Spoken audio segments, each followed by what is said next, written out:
Hi student, स्वागत है आपका @मैथलवर01 में, जहां अपन आज मॉडल पेपर 7 को सॉल्व करेंगे और देखेंगे। यदि आप हमारे यूट्यूब चैनल पर नए हो तो वीडियो को लाइक भी करें और चैनल को भी सब्सक्राइब कर लें और साइड में दबे बेल आइकन बटन को भी ज़रूर दबा लें, तब भी जब भी अपन नेक्स्ट वीडियो डालें तब आपके पास नोटिफिकेशन आ जाए। तो अपन आज मॉडल पेपर 7 के खंड ए भाग को सोल्व करेंगे, जिसमें अपने पास पहला प्रश्न है कि निम्न वस्तुनिष्ठ प्रश्नों के उत्तर का सही विकल्प चयन कर उत्तर पुस्तिका में लिखना है अपने को। तो अपने पास पहला प्रश्न दे रखा है इसका कि निम्नलिखित में से कौन अपरिमेय संख्या है। तो यहाँ पे √2 है जो भी एक अपरिमेय संख्या है, 7 √2 भी एक अपरिमेय संख्या है, 7 + √5 भी एक अपरिमेय संख्या है। तो हमारे पास यहाँ पे ऑप्शन हो जाएगा राइट, ऑप्शन नंबर द कि उपरोक्त सभी हो जाएंगे। तो अपने पास अब नेक्स्ट प्रश्न कि उस द्विघात बहुपद को ज्ञात कीजिए जिसके शून्यक 4 और -4 हैं। तो अपन इसको कैसे ज्ञात करेंगे, तो क्या करना है अपने को, द्विघात बहुपद ज्ञात करना है। तो अपने पास जैसे अपन दो शून्यक मान लेते हैं कि अल्फा व बीटा हैं। तो अपने पास अल्फा बराबर दे रखा है 4 और बीटा बराबर दे रखा है -4। तो द्विघात समीकरण का सूत्र क्या होता है कि x² क्या होता है कि x² minus alpha plus beta x plus alpha beta बराबर 0, ये होता है। तो अपने को क्या करना है, अल्फा प्लस बीटा और अल्फा डॉट बीटा ज्ञात करना है। तो अल्फा प्लस बीटा ज्ञात करेंगे तो क्या होगा कि 4 प्लस -4 तो बराबर 4 - 4 बराबर क्या होगा 0। तो अल्फा प्लस बीटा का मान क्या आया, 0 आया है। दूसरा है अल्फा डॉट बीटा, मतलब अल्फा और बीटा को गुणा करेंगे तो यहाँ होगा 4 × -4 बराबर क्या होगा -16। ये दोनों मान कहाँ रखने इसमें, तो अपने पास बनेगा x² minus alpha plus beta का मान कितना है 0 × x प्लस अल्फा बीटा का मान आया -16 बराबर क्या है 0। तो यहाँ बना अपने पास x², इसका मान हो जाएगा 0, यहाँ बनेगा -16 बराबर 0। जो कौन सा अपने पास ऑप्शन होगा, ऑप्शन नंबर ए ही इसका राइट आंसर हो जाएगा, जहाँ पे दे रखा है x² -16। तो द्विघात बहुपद का समीकरण क्या होता है, x² minus alpha plus beta x plus alpha beta बराबर 0। तो अपने पास नेक्स्ट प्रश्न है कि एक बंटन का माध्य तथा माध्यक क्रमशः 14 तथा 15 है तो बहुलक का मान ज्ञात करना है। तो अपने पास एक फॉर्मूला होता है, कौन सा होता है कि इनमें एक संक्रिया होती है क्या कि 2 × माध्य प्लस बहुलक बराबर 3 × माध्यक। ये एक संक्रिया होती है अपने पास, जिसके द्वारा अपन किसका मान निकालेंगे, यहाँ से बहुलक का मान निकालेंगे। तो अपने पास जैसे माध्य दे रखा है तो अपने को किसका मान निकाला है, बहुलक का। तो यहाँ लिखेंगे बहुलक, ये माध्य उधर लेके जाएंगे बराबर के, बराबर बनेगा 3 माध्यक, सॉरी यहाँ पे क्या है माध्यक -2 माध्य।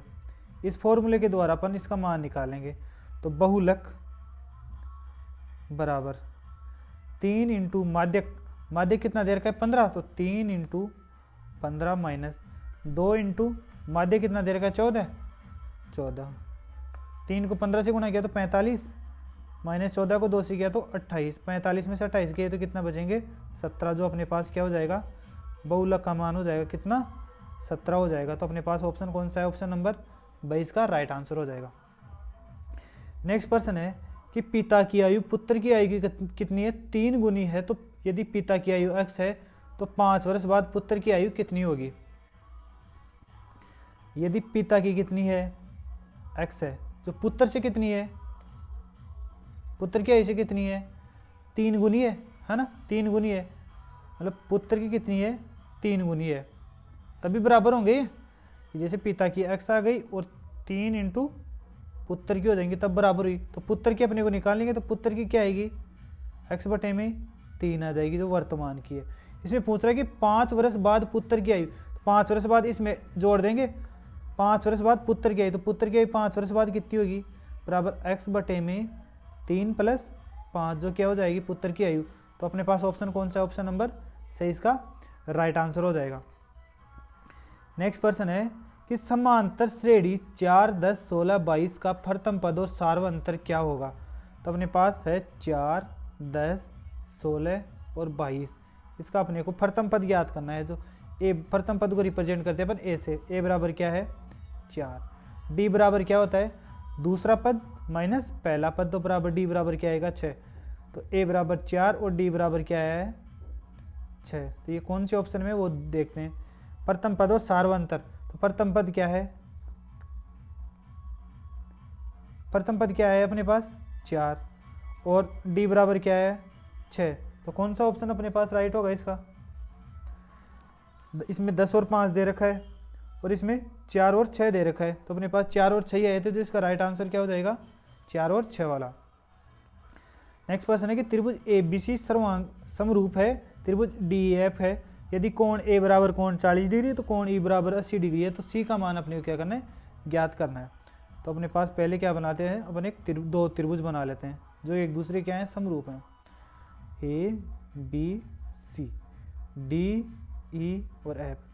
कोण ए का मान कितना है ये 40 डिग्री और कोण ई का मान कितना दे रखा है 80 डिग्री दे रखा है। और ज्ञात करवा क्या रहा है कोण सी को मान लेते हैं अपन x मान लेते हैं, है ना। तो समरूप का नियम क्या होता है कि कोण ए के बराबर तो होगा कोण डी, कोण बी के बराबर होगा कोण ई और कोण सी के बराबर होगा कोण एफ। तो यहाँ पे कोण ई का मान कितना है 80 डिग्री, तो बी का मान भी कितना होगा 80 डिग्री। तो अपने को पता है कि त्रिभुज के तीनों कोणों का योग कितना होता है 180 डिग्री। मतलब कोण ए प्लस कोण बी प्लस कोण सी बराबर कितना होगा 180 डिग्री। जहाँ पे अपने पास कोण ए का मान कितना है 40, कोण बी का मान 80 प्लस कोण सी का मान है जो दे नहीं रखा ज्ञात करवा रहा है बराबर 180 डिग्री। तो कोण सी बराबर 40 और 80 को जोड़ेंगे तो 120। जब 120 को उधर लेके आएंगे बराबर के तो 180 माइनस 120। तो कोण सी बराबर कितना आएगा 60 डिग्री। मतलब 180 में से 20 को घटाएंगे तो कितना आएगा 60 डिग्री। तो अपने पास कोण सी का मान कितना है 60 डिग्री। जो अपने पास ऑप्शन कौन सा है ऑप्शन नंबर 22 का राइट आंसर हो जाएगा। नेक्स्ट प्रश्न है कि यदि बिंदुओं 3A और 4A के बीच की दूरी √10 हो तो A का मान अपने को क्या करना है ज्ञात करना है। तो अपने पास दो बिंदु हो गए, जैसे A बिंदु हो गया 3 और A है, B बिंदु है जो है 4 और 1 है ना। इसमें ज्ञात करवा रहा है बीच की दूरी। तो बीच की दूरी अपने को क्या कर रहा है दे भी रखा है और इसमें ज्ञात करवा रहा है ए का मान अपने को क्या करना है ज्ञात करना है। तो बीच की दूरी का सूत्र क्या होता है, मतलब बीच की दूरी का फॉर्मूला होता है x2 माइनस x1 का square plus y2 minus y1 का होल स्क्वायर बराबर x2 का मान है 4 और इसमें है 3, 4 माइनस 3 का स्क्वायर प्लस 1 माइनस 1 का होल स्क्वायर y2 और y1 का मान बराबर दे रखा है अपने पास कितनी √10। तो अपन दोनों को क्या करेंगे वर्ग करेंगे। तो वर्ग करेंगे तो ये क्या बचेगा इसमें से दोनों में क्या हट जाएगा √ हटेगा। तो 4 में से 3 को घटाएंगे तो 1 का स्क्वायर क्या होगा 1 प्लस यहाँ पे 1 माइनस 1 का होल स्क्वायर बनेगा। तो क्या बनेगा कि 1 माइनस ए का मतलब a माइनस बी का होल स्क्वायर का फॉर्मूला क्या होता है a square minus 2ab plus का b स्क्वायर। ये फॉर्मूला कहाँ लगेगा यहाँ लगेगा। तो इसमें बनेंगे 1 plus a square minus 2a बराबर 10। ये 10 को इधर लेके आएंगे तो किसी के बनेंगे माइनस के, तो a square minus 2a minus के 10 बनेंगे और यहाँ पे बनेगा प्लस के 2 बराबर कितना होगा माइनस के 8 बराबर 0। 8 को 1 से गुणा करेंगे इस वाले से तो 1 गुणा 8 बराबर क्या होंगे 8 के ऐसे टुकड़े करने जिनका योग क्या हो माइनस के 2। तो माइनस के 4 प्लस के 2 ये टुकड़े हो सकते हैं जिनका योग होगा माइनस का 2। तो यहाँ बनेंगे a स्क्वायर माइनस के 4a प्लस के 2a माइनस 8 बराबर होगा 0 के। इन दोनों में a कॉमन तो a माइनस 4, यहाँ बनेगा 2 कॉमन a माइनस 4 बराबर होगा 0 के। इनमें से a माइनस 4 कॉमन तो यहाँ बना a प्लस 2 बराबर 0। तो यहाँ बनेंगे a माइनस 4 बराबर हो गया 0 और a प्लस 2 बराबर होगा 0। ए बराबर आया 4 और ए बराबर कितना आया -2। ये मान कौन से ऑप्शन में है कि ए बराबर 4 और ए बराबर -2। तो ये हो जाएगा ऑप्शन नंबर सही इसका राइट आंसर हो जाएगा। अब अपने पास है नेक्स्ट प्रश्न नंबर 8 कि 8 सेक स्क्वायर ए माइनस 8 टेन स्क्वायर ए का मान कितना होगा। 8 सेक स्क्वायर ए माइनस 8 टेन स्क्वायर ए, तो इसका मान कितना होगा। इन दोनों में से 8 को मान लें तो सेक स्क्वायर ए माइनस टेन स्क्वायर ए, तो अपने पास सेक स्क्वायर ए माइनस टेन स्क्वायर ए बराबर कितना होता है 1। वो फॉर्मूला यूज कर सकते हैं कौन सा कि सेक स्क्वायर ए माइनस टेन स्क्वायर ए बराबर होता है 1। यहाँ पे ये यूज हो जाएगा तो 8 कोष्टक का मान आ जाएगा 1 बराबर 8। तो अपने पास कौन सा ऑप्शन होगा इसका, 8 कौन से ऑप्शन में आ रहा है, ऑप्शन नंबर 6 में, तो इसका 6 ऑप्शन नंबर 6 इसका राइट आंसर। नेक्स्ट प्रश्न है कि एक मीनार का उसके तल से 100 मीटर की दूरी पर उन्नयन कोण 30 डिग्री है, तो मीनार की अपने को क्या करना है ऊंचाई ज्ञात करनी है। जैसे अपने पास ये हो गई साहब एक मीनार, ये मीनार है, इसकी ऊंचाई दे नहीं रखी, ऊंचाई ज्ञात करवा रहा है अपने से, और मीनार के उसके तल से ये से यहाँ से लेके यहाँ तक कितनी दूरी होगी 100 मीटर। यहाँ से कितना डिग्री का कोण है 30 डिग्री। ए बी का मान ज्ञात करवाया जिसको मान लेते हैं अपन x, ऊंचाई का मान ज्ञात करवाया तो जिसमें लंब और आधार दे रखा वो कौन सा होता है टेन का, तो टेन 30 डिग्री बराबर होगा ए बी बटे में बी सी। टेन 30 डिग्री का मान होता है 1/√3, ए बी का मान है x बटे में बी सी का मान है 100। इन दोनों का क्या होगा वज्र गुणा, तो x बराबर क्या आएगा 100 बटे में √3 मीटर हो जाएगा। तो कौन सा ऑप्शन है ऑप्शन नंबर सही इसका राइट आंसर हो जाएगा। नेक्स्ट प्रश्न है कि बहुलक ज्ञात करना है। तो बहुलक क्या होता है, जिसका मान सबसे ज़्यादा हो वही क्या होता है बहुलक होता है। तो किसका है सबसे ज़्यादा मान 7 का, कितना है 8, तो इसका बहुलक क्या हो जाएगा ऑप्शन नंबर 6 7। कि एक वृत्त के किसी चाप का डिग्री माप 180 डिग्री है तो वह चाप होगा। जैसे ये एक वृत्त है, कितने डिग्री का कोण बना रहे 180 डिग्री, 180 डिग्री उतना होता है बिल्कुल सामने वाला, तो ये कोण हो गया 180 डिग्री। तो कितने कौन सा एंगल बन रहा है अर्धवृत्त ही तो बन रहा है, तो इसका राइट आंसर क्या हो जाएगा ऑप्शन नंबर द अर्धवृत्त बनेगा। प्रश्न दे रखा है 22 पाई घन सेमी आयतन वाले गोले की त्रिज्या है। तो अपने पास घन का आयतन क्या होता है कि घन का आयतन जो दे रखा है अपने पास 12 पाई, इसका फॉर्मूला होता है 4/3 पाई आर क्यूब बराबर 12 पाई। पाई से पाई कैंसिल, तो आर क्यूब बराबर बन रहा है 12 गुणा 3/4। ये 4 से डिवाइड होगा 3 बार, तो क्या बना बराबर 3 की पावर 2 हो जाएगी। तो आर का मान ज्ञात करना है, तो आर बराबर 3 का स्क्वायर की पावर 1/3, 3 की घात यहाँ हटाएंगे तो 1/3 लगेगा। तो अपने पास बनेगा आर बराबर ये 12 आएगा गुणा हो जाएगा 1/3 से 2, तो 3 की पावर 2/3, इसका क्या हो जाएगा राइट आंसर हो जाएगा। जो कौन सा ऑप्शन है ऑप्शन नंबर से इसका राइट आंसर होगा। अगला प्रश्न है कि वृत्त का क्षेत्रफल ज्ञात करने का सूत्र क्या होता है। तो वृत्त का क्षेत्रफल ज्ञात करने का सूत्र होता है पाई आर स्क्वायर। 2 पाई आर मत कर देना वरना ये केस का सूत्र होता है परिधि ज्ञात करने का फॉर्मूला होता है। नेक्स्ट प्रश्न है कि यदि अंकों 1 2 3 4 5 6 7 8 9 में से एक अंक चुना जाए तो इसके सम होने की प्रायिकता कितनी होगी।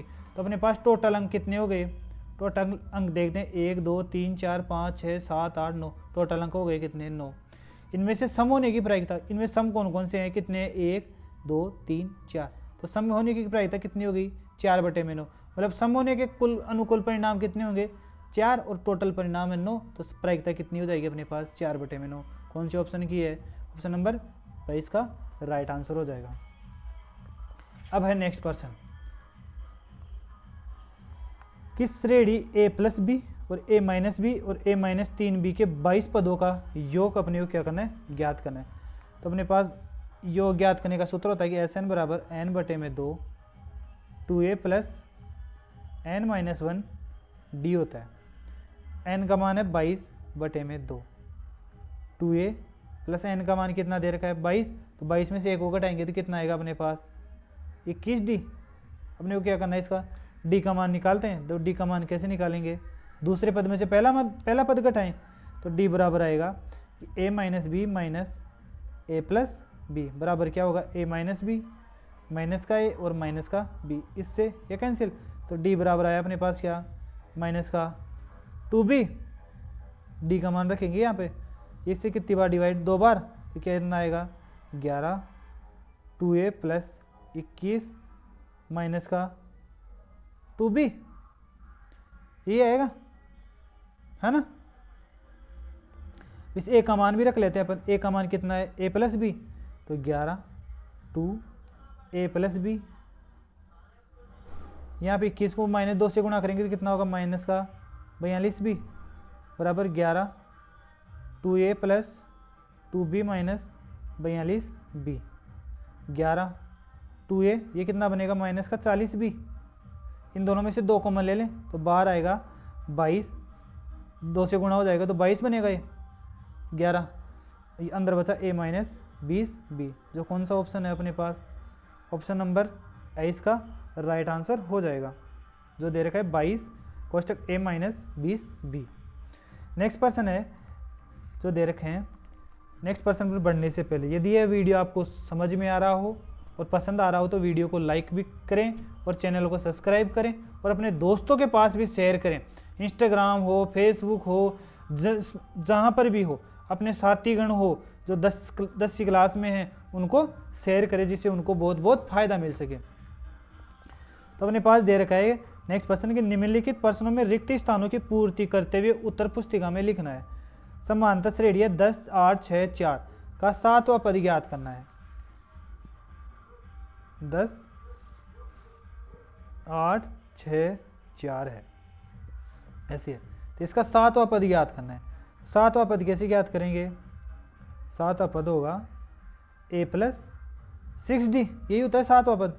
a बराबर है 10 और d बराबर कितना होगा 8 माइनस 10 बराबर माइनस का 2, तो यहाँ रखेंगे a बराबर 10 प्लस 6 माइनस का 2 d बराबर, तो 10 माइनस 12 बराबर कितना होगा माइनस का 2, तो यहाँ पे कितना आ जाएगा माइनस का 2, इसका राइट आंसर हो जाएगा।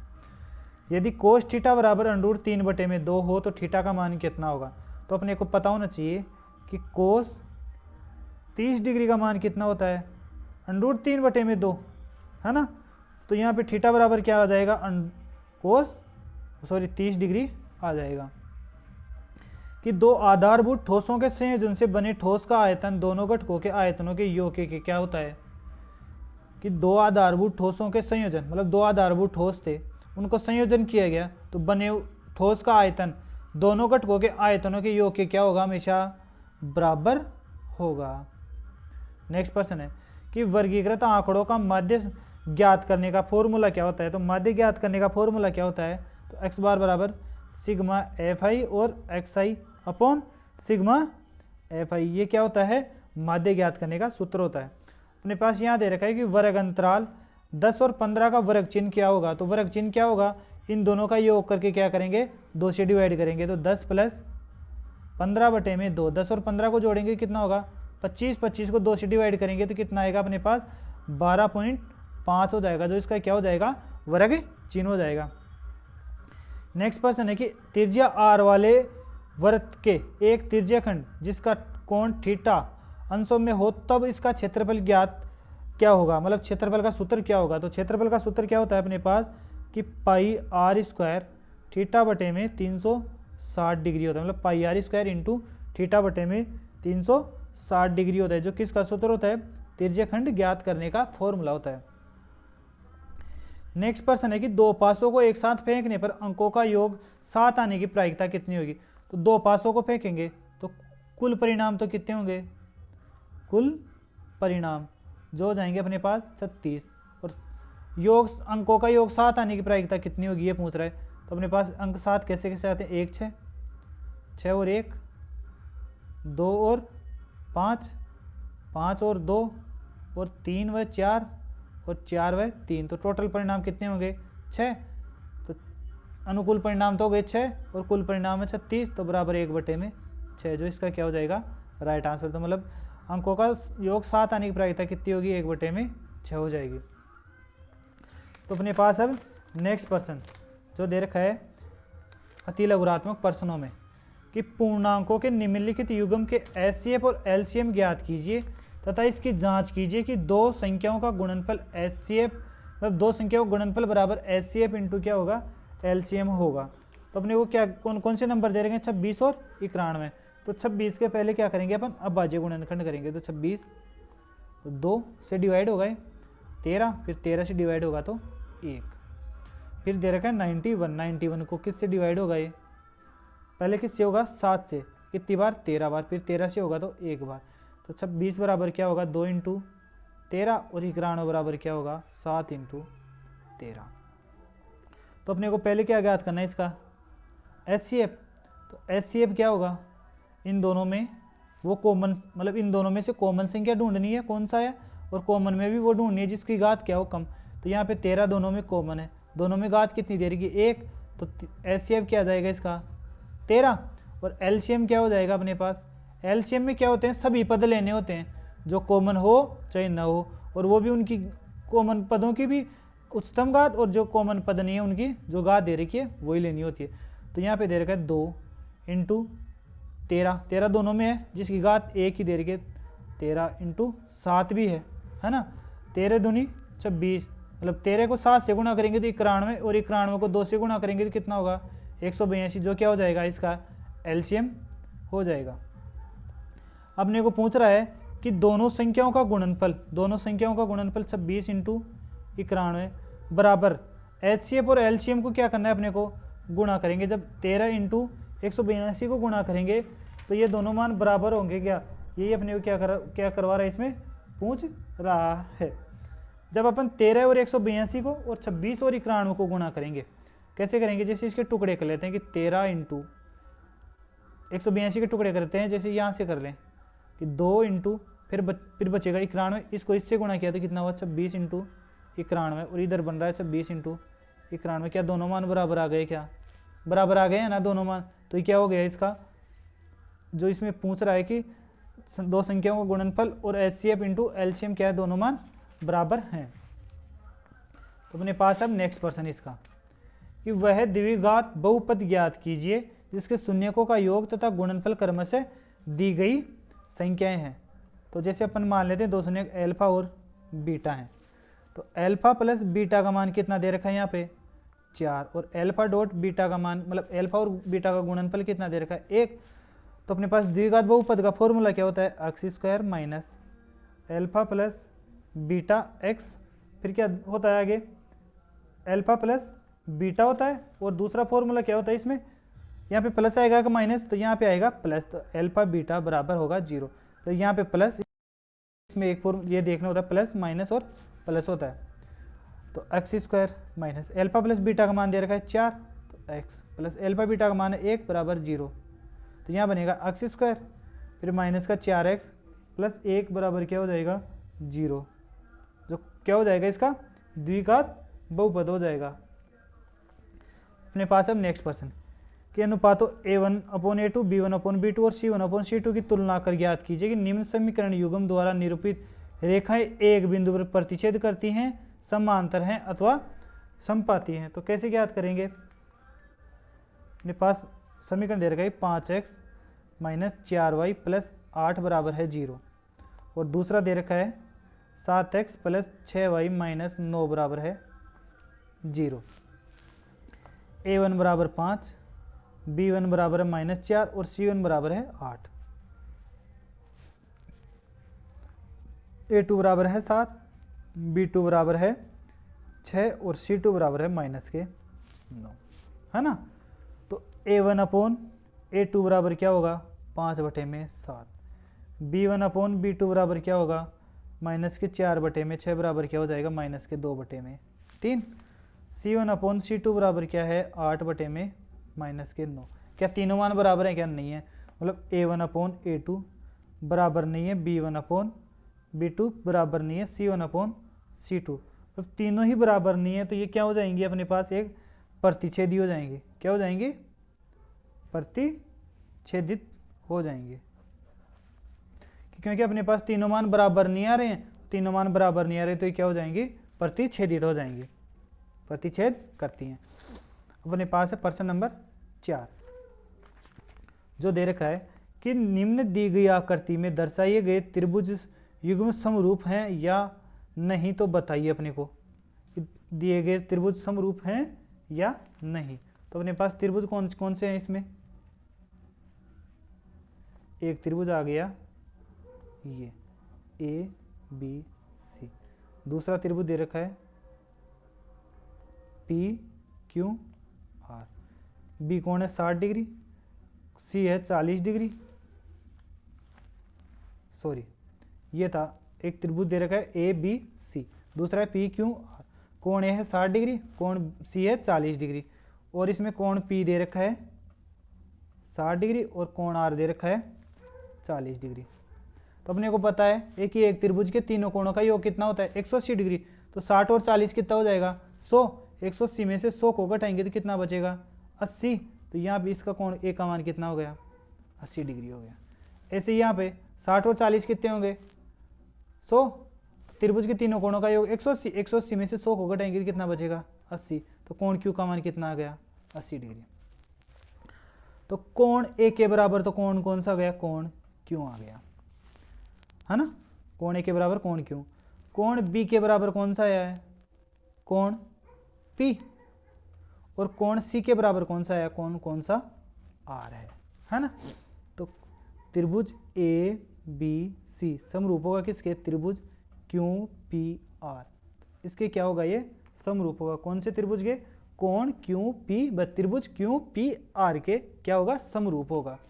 ए बी सी, ए का कोण क्यू के बराबर, बी का पी के बराबर, सी का आर के बराबर दे रखा है। अब है नेक्स्ट प्रश्न कि यदि बिंदु के 2 और 3 और 4 के बीच की दूरी √8 हो तो के का मान अपने को क्या करना है, ज्ञात करना है। तो बीच की दूरी ज्ञात करने का फॉर्मूला होता है x2 माइनस x1 का whole square plus y2 minus y1 का होल स्क्वायर, है ना। तो अपने पास बीच की दूरी क्या दे रखी है, √8 दे रखी है, और इसमें बिंदु कौन कौन से हैं, के और 2 हैं और 3 और 4 दे रखे हैं। x1 x2 y1 y2, x2 का मान कितना है 3 माइनस x1 का मान k, 3 माइनस के का होल स्क्वायर प्लस y2 का मान 4 माइनस y1 का मान 2, इसका होल स्क्वायर बराबर √8 का 8, इसका भी √8, दोनों का वर्ग करेंगे तो √8 से √8 कैंसिल हो जाएगा, मतलब √8 से दोनों का √8 हट जाएगा जब इसका क्या करेंगे वर्ग करेंगे, तो यहाँ बचेगा 3 माइनस के का होल स्क्वायर प्लस 4 में से 2 को घटाएंगे तो 2 का होल स्क्वायर बराबर होगा 8। तो यहाँ ए माइनस बी का होल स्क्वायर वाला फॉर्मूला लगेगा A square plus B square minus 2ab, ये वाला फॉर्मूला लगेगा, कहाँ लगेगा, यहाँ लगेगा।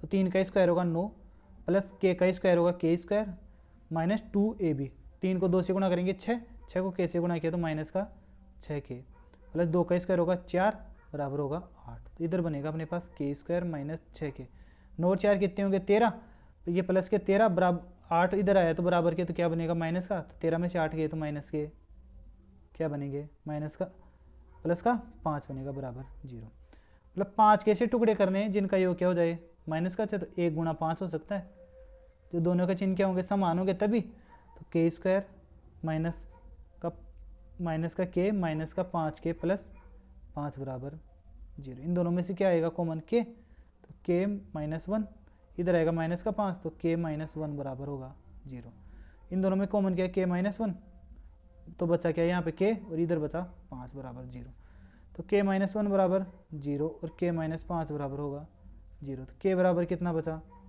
1 और इधर बचा के बराबर 5, तो के मान कितने हैं अपने पास, के मान आए हैं 2, जो कौन कौन से हैं 1 और 5 दे रखे हैं।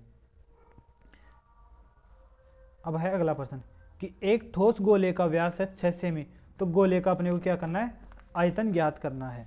तो गोले का व्यास को अपन दर्शाते हैं 2r से, 2r बराबर है 6, तो r बराबर कितना हो जाएगा अपने पास 3, गोले का आयतन का फॉर्मूला क्या होता है कि 4/3 इंटू पाई r क्यूब होता है, तो 4/3 इंटू पाई का मान कितना होता है, उत्तर में पाई दीजिए, मतलब उत्तर में क्या रखना है अपने को पाई का मान नहीं रखना है, तो पाई इंटू आर का मान कितना आया 3, तो 3 इंटू 3 इंटू 3, 3 से 3 कैंसिल, 3 को 3 से गुणा किया 9 को 4 से किया तो 36, तो यहाँ पे अपने पास उत्तर क्या है 36 पाई सेमी, जो इसका क्या हो जाएगा गोले का आयतन हो जाएगा। अब है नेक्स्ट प्रश्न कि एक बेलन के आधार का क्षेत्रफल है 154 वर्ग सेमी तथा ऊंचाई 21 सेमी, तो बेलन का आयतन अपने को क्या करना है ज्ञात करना है। तो अपने पास जैसे एक बेलन हो गया, ये बेलन हो गया साहब, इसकी ऊंचाई यहां से लेके यहां तक ऊंचाई कितनी है 21 सेमी। बेलन का आधार क्या हो गया ये क्या होता है एक वृत्त होता है, तो वृत्त का क्षेत्रफल कितना दे रखा है अपने पास 154, तो बराबर क्या आया पाई आर स्क्वायर बराबर हो गया 154, जो क्या होता है आधार का क्षेत्रफल। किसके आधार का क्षेत्रफल है बेलन के आधार का, मतलब बेलन के आधार का क्षेत्रफल दे रखा है 154, जो क्या होता है पाई आर स्क्वायर, है ना। यहाँ पे पाई का मान कितना रखेंगे, दे रखा है क्या नहीं दे रखा, बट रखेंगे पाई का मान कितना 22/7, तो 22/7 इंटू आर स्क्वायर बराबर होगा 154। इन दोनों का वजर गुणा करेंगे तो आर स्क्वायर बराबर 154 इंटू 7/22। जब 154 में 22 का भाग देते हैं कितनी बार जाता है 7 बार, तो आर स्क्वायर बराबर कितना है 7 इंटू 7, तो आर बराबर कितना आ जाएगा अपने पास 7। अपने को क्या पूछ रहा है इसमें बेलन का आयतन, तो बेलन के आयतन का सूत्र क्या होता है कि बेलन का आयतन, तो बेलन का आयतन का सूत्र क्या होता है अपने पास, बेलन के आयतन का सूत्र होता है अपने पास आधार का क्षेत्रफल इंटू ऊंचाई। अपन डायरेक्ट इस फॉर्मूले के द्वारा भी ज्ञात कर सकते हैं, जिसमें आर का मान अपने को क्या होगा ज्ञात नहीं करना होगा, और बाकी आर का मान ज्ञात करके भी अपन ज्ञात कर सकते हैं। तो आधार का क्षेत्रफल कितना है 154 इंटू ऊंचाई का मान कितना है 21।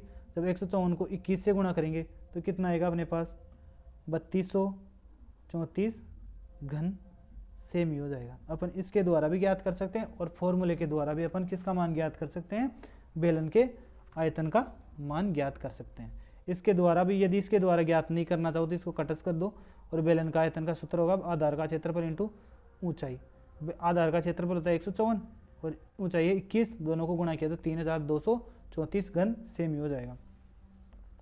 नेक्स्ट प्रश्न है कि एक वृत्त के चाप की लंबाई है 4 सेमी तथा त्रिज्या है 6 सेमी, तो वृत्त के त्रिज्याखंड का क्षेत्रफल अपने को क्या करना है ज्ञात करना है।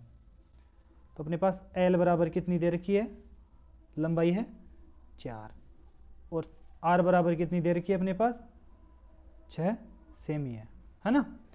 तो त्रिज्याखंड का क्षेत्रफल का सूत्र क्या होता है, त्रिज्याखंड का क्षेत्रफल का सूत्र होता है 1/2, जहाँ पे क्या दिया हुआ है अपने पास लंबाई और आर का मान दे रखा है, तो एल इंटू आर। तो 1/2 एल का मान कितना है 4 इंटू आर का मान है 6, कितना है 2, 6 को 2 से गुणा करेंगे कितना आएगा 12 वर्ग सेमी हो जाएगा, जो किसका मान आ जाएगा अपने पास त्रिज्याखंड के क्षेत्रफल का मान आ जाएगा। नेक्स्ट प्रश्न है कि 10 मीटर ऊंची मीनार के शिखर से पृथ्वी पर एक बिंदु का अवनमन कोण 30 डिग्री है, तो बिंदु की मीनार के आधार से दूरी कितनी होगी, वो अपने को क्या करना है ज्ञात करना है। 10 मीटर ऊंची मीनार, जैसे ये एक मीनार है ना, तो इस मीनार की ऊंचाई कितनी दे रखी है, यहाँ से लेके यहाँ तक दे रखी है 10 मीटर, है ना। इसमें बता रहा है कि शिखर से पृथ्वी पर एक बिंदु का अवनमन कोण, यहाँ से पृथ्वी पर ये कितना डिग्री का कोण हो गया 30 डिग्री का हो गया, जो क्या इसका अवनमन कोण है। तो अपने पास यहाँ पे ये 30 डिग्री का है, तो यहाँ पे कितने डिग्री का कोण बनेगा 30 डिग्री का कोण बनेगा, जो क्या हो जाएगा इसका एंगल हो जाएगा। तो इसमें पूछ क्या रहा है कि बिंदु की मीनार के आधार से दूरी कितनी होगी। तो अपने पास कौन सा मतलब जैसे ए बिंदु मान ले, इसको बी बिंदु मान ले और इसको सी बिंदु मान ले, जिसमें लंब और आधार दे रखा हो, लंब और आधार किसमें दिया हुआ होता है 10 में, तो यहाँ आएगा कि 10 30 डिग्री, इसका मान मान लेते हैं अपन x, 10 30 डिग्री। इसका फॉर्मूला क्या होता है 10 का, ए बी लंब बटे में आधार, 10 30 का मान 1/√3, ए बी का मान है 10 और बी सी का मान है x, इसका क्या करेंगे वजर गुणा इन दोनों का, तो x बराबर क्या आएगा 10√3 मीटर हो जाएगा अपने पास, है ना। तो किसका मान आया अपने पास 10√3 मीटर, मतलब इस बिंदु से यहाँ तक की दूरी। √3 का मान होता है अपने पास 1.732, तो x बराबर हो जाएगा 10 × 1.732। जब 10 को 1.732 से गुणा करेंगे तो कितना आएगा 17.32 मीटर हो जाएगा अपने पास। तो इस B से C की दूरी कितनी हो गई 17.32 मीटर हो गई है। अब इसका नेक्स्ट प्रश्न जो है कि एक समय एक मीनार की छाया उसकी ऊंचाई के बराबर हो जाती है, तो उन्नयन कोण कितना होगा अपने पास। क्या बता रहा है कि मीनार की छाया उसकी ऊंचाई के बराबर हो जाती है तो एंगल कितना होगा। जैसे ये हो गई एक मीनार, है ना, ये मीनार है, इस मीनार की छाया इस लंबाई की क्या हो गई बराबर, तो इसकी लंबाई के बराबर जैसे यहाँ पे हो गई है। इसमें एंगल कितने डिग्री का बनेगा वो पूछ रहा है ना। ए बिंदु, बी बिंदु और सी बिंदु।